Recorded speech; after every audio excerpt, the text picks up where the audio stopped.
கேரளாவில் தென்மேற்கு பருவமழை தீவிரமடைந்துள்ளது. இந்த சூழலில்தான் கடந்த 29ஆம் தேதி வயநாட்டில் வெளுத்து வாங்கிய மழை பெரும் சேதத்தை ஏற்படுத்தி இருக்கிறது. அன்று அதிகாலை சுமார் 2 மணி அளவில் திடீரென நிலச்சரிவு ஏற்பட்டது. மேப்பட்டி, சூரல்மலை, முண்டகை, அட்டமலை உள்ளிட்ட பகுதிகளை சேர்ந்த மக்கள் பாதிக்கப்பட்டு இருக்கிறார்கள். அடுத்தடுத்து வீடுகள் சரிந்து விழுந்ததால் ஏற்பட்ட இடிபாடுகளில் சிக்கி 170க்கும் மேற்பட்டோர் பலியானதாகவும் 220க்கும் மேற்பட்ட மக்களை காணவில்லை என்று தகவல்கள் வெளியாகி இருக்கின்றன.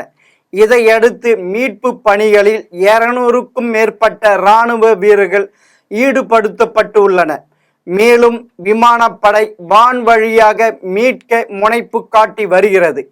இது குறித்து பாதிக்கப்பட்ட மக்கள் பேசுகையில், தொடர்ந்து மழை பெய்து வருவதால் பெரும்பாலான மக்கள் விழித்துதான் இருந்தார்கள். இருப்பினும் அனைவரும் வீட்டுக்குள் இருந்தார்கள். அதிகாலை 2 மணி அளவில் பலத்த சத்தம் கேட்டது. அப்போதுதான் வெளியில் வந்து பார்த்தோம். கண்ணுக்கு முன்னால் வீடுகள் சரிந்து விழுவதை பார்க்க முடிந்தது. இதனால் மக்கள் அலறி அடித்து கொண்டு வெளியில் ஓடி வந்தார்கள். சிலரால் இடுபாடுகளிலிருந்து வெளியில் வர முடியவில்லை. இருப்பினும் மக்களை மீட்பதில் மீட்பு குழு தீவிரம் காட்டி வருகிறது என்றனர்.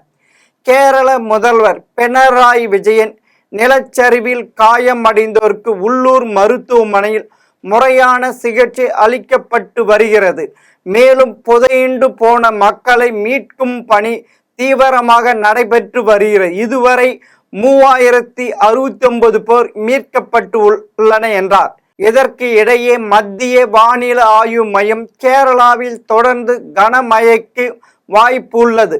இடுக்கி, திருச்சூர், பாலக்காடு, மலப்புரம், கோழிக்கோடு, வயநாடு, கண்ணூர், காசர்கோடு ஆகிய மாவட்டங்களில் ரெட் அலர்ட் எச்சரிக்கையும், பத்தனம், திட்டா, ஆலப்புழா, கோட்டயம், எர்ணாகுளம் ஆகிய மாவட்டங்களுக்கு ஆரஞ்சு அலர்ட் விடுக்கப்பட்டு இருக்கிறது என தெரிவித்துள்ளது.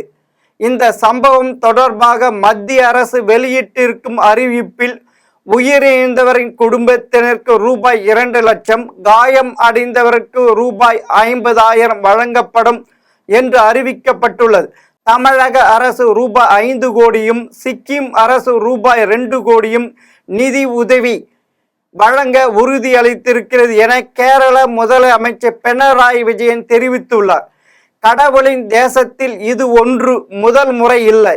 பல்வேறு தருணங்களில் மழையினால் பெரும் பாதிப்பு ஏற்பட்டுள்ளது. 2018இல் 50 ஆண்டுகளில் இல்லாத அளவுக்கு மழை பெய்தது. அப்போது 483 பேர் உயிரிழந்தனர். பிறகு 2019 ஏற்பட்ட நிலச்சரிவுகளில் 121 பேர் உயிரிழந்தனர். அப்படி இருந்தும் கேரள அரசு பல்வேறு விஷயங்களில் கவனம் செலுத்தவில்லை என்கிற ஆராய்ச்சியாளர்கள். இது குறித்து கருத்து தெரிவித்துள்ள சூழ்நிலை ஆர்வலர்கள், கேரளாவில் குறிப்பாக வயநாட்டில் தேயிலை, காப்பி, ஏலக்காய் தோட்டங்கள் அதிகம் உள்ளன. இங்கு பணியாற்றியவர்கள்தான் நிலச்சரிவினால் அதிகம் பாதிப்பை சந்தித்து இருக்கிறார்கள். அங்கு செய்ய வேண்டிய நடவடிக்கைகள் குறித்து நிபுணர் குழுக்கள் பல்வேறு பரிந்துரைகள் வழங்கின. ஆனால் அரசு கண்டுகொள்ளவில்லை. எனவேதான் எவ்வளவு பெரிய பாதிப்பு ஏற்பட்டுள்ளது என்கிறார்கள். கேரள மாநிலத்தில் கடந்த சில நாட்களாக தென்மேற்கு பருவமழை தீவிரமாக பெய்து வருகிறது. இதன் காரணமாக வயநாடு மாவட்டத்தின் வைத்திரி தாலுகாவிற்கு உட்பட்ட மேப்பாட்டி, முண்டகை மற்றும் சூரல்மலை ஆகிய பகுதிகளில் ஜூலை 29ஆம் தேதி நள்ளிரவு மற்றும் 30ஆம் தேதி அதிகாலையில் நிலச்சரிவு ஏற்பட்டது.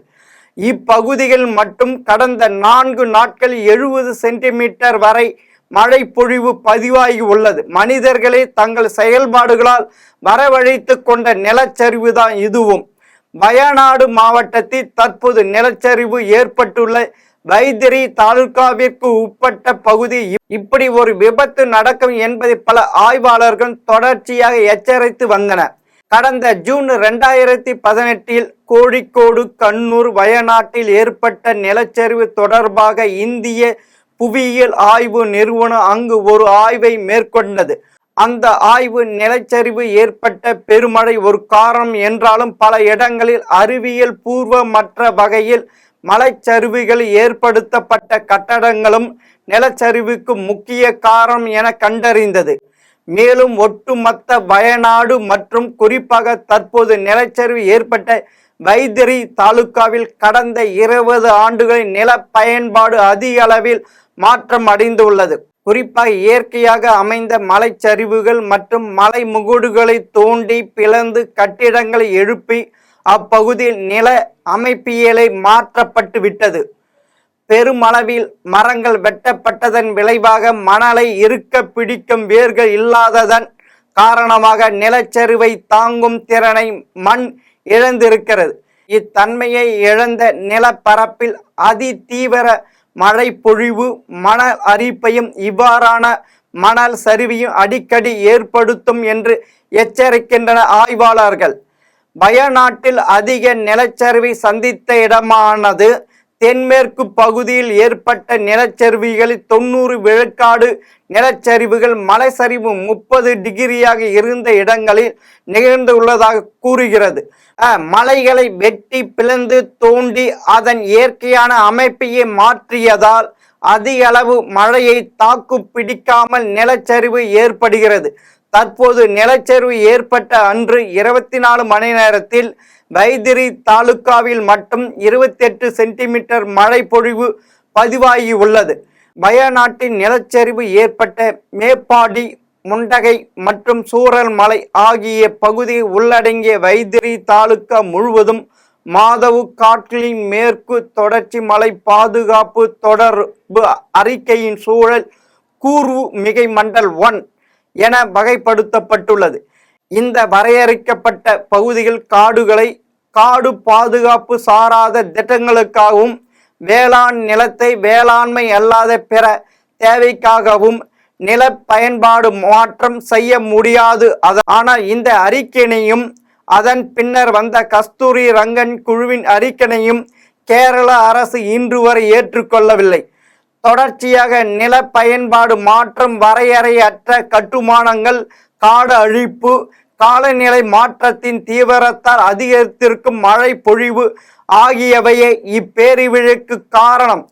நிலம் வலி விழைப்பதை காடு அழிப்புடனும், நிலச்சரிவை பெருமழையுடனும், பெருமழையை காலநிலை மாற்றத்துடன் தொடர்பு படுத்தி பார்க்க நாம் தவறினால் இப்பேரிவிழைகளை தடுக்க முடியாது.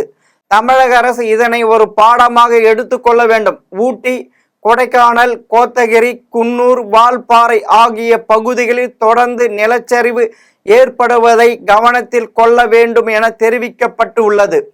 இல்லை என்றால் தமிழகத்திலும் இது நிகழலாம். இதிலிருந்து ஸ்டாலின் அரசு பாடம் கற்குமா? இல்லை, கள்ளக்குறிச்சி போல் கண்டும் காணாமல் இருந்து மக்கள் இறந்த பின் ஒப்புக்கு சப்புக்கு அமைச்சர்களை அனுப்ப படம் மட்டும் காட்டிவிட்டு ஒன்றும் நடக்காது போல் கடந்து செல்ல போகிறதா? பொறுத்திருந்து பார்ப்போம். மீண்டும் இன்னொரு தகவலுடன் சந்திக்கிறேன். வணக்கம்.